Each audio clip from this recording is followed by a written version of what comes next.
এটা শুধু মজা করার পারপাসে বানানো একটা ভিডিও, এটা নিয়ে সিরিয়াস হওয়ার কোনো কারণ নেই।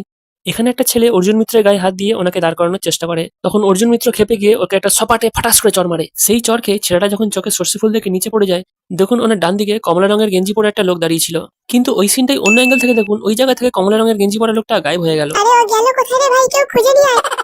এটা ঘরের ভেতরের সিন, ভালো করে খেয়াল করুন, এই যে দুটো পাল্লায় সমানভাবে গুলি লেগে ফুটো ফুটো হয়ে রয়েছে, কোনো জায়গায় ফাঁকা নেই। কিন্তু এই সিনটাই বাইরে থেকে দেখুন, দরজার এই জায়গাটায় একটাও গুলি লাগেনি, কারণ দেখুন কোনো ফুটো ফুটো দাগ নেই। এখন এটা কি করে সম্ভব?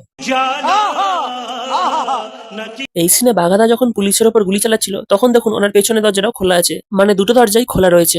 কিন্তু যখন ক্যামেরা অ্যাঙ্গেল চেঞ্জ হয় আর আমরা পেছনের সিন থেকে দেখি, দেখুন বাঘাদার পেছনের দরজাটা তো বন্ধ করা রয়েছে, আর আবার যখন ক্যামেরা অ্যাঙ্গেল চেঞ্জ হয় দরজাটা খুলে যায়। বলি এসব হচ্ছেটা কি? হ্যাঁ, এখানে বাঘাদা যখন লোকটাকে মারছিল তখন ওনার মুখের এই জায়গাটায় দেখুন কোনো কাটা চিহ্ন নেই, আর ওনার পেছনে আসলাম দা এসে দাঁড়িয়ে আছে। আর তার পরের সিনেই আমরা দেখতে পাই বাঘাদা আর আসলাম শের একে অপরের দিকে এগিয়ে আসছে দুজন দুজনকে মারার জন্য। কিন্তু এখানে আসলাম দা যখন চপারটা চালায়, দেখুন সেটা বাঘাদার মাথার কত উপর দিয়ে যাচ্ছে। আপনাদের একবার স্লো মোশনে দেখাচ্ছি, দেখুন ওই চপারটা বাঘাদার একটা চুলও স্পর্শ করেনি, কিন্তু তার পরের সিনেই দেখা যায় বাঘাদার গালটা কেটে গেছে। এটা আবার কে, কখন আর কিভাবে কাটলো রে ভাই? তাতে আমার বাল ছেঁড়া গেল। ভাই, কাউকে মারতে গেলে এতটা উপর থেকে হাত কে চালায়? এটা দেখে তো এমন মনে হচ্ছে বাঘাদা সোজা হয়ে দাঁড়িয়ে থাকলেও ওর মাথায় লাগতো না। अरे एरा कहा এখানে আসলামদার পেছনে এই জায়গাটায় দেখুন কিছু নেই, কিন্তু এই সিনটাই পেছনের অ্যাঙ্গেল থেকে দেখুন ওই জায়গাটায় একটা কাপড় ঝুলছে। আবার যখন ক্যামেরা অ্যাঙ্গেল সামনে থেকে দেখায় তখন কাপড়টা গায়েব হয়ে গেল। নিঃসন্দেহে তুই ঠিক কথা বলেছিস।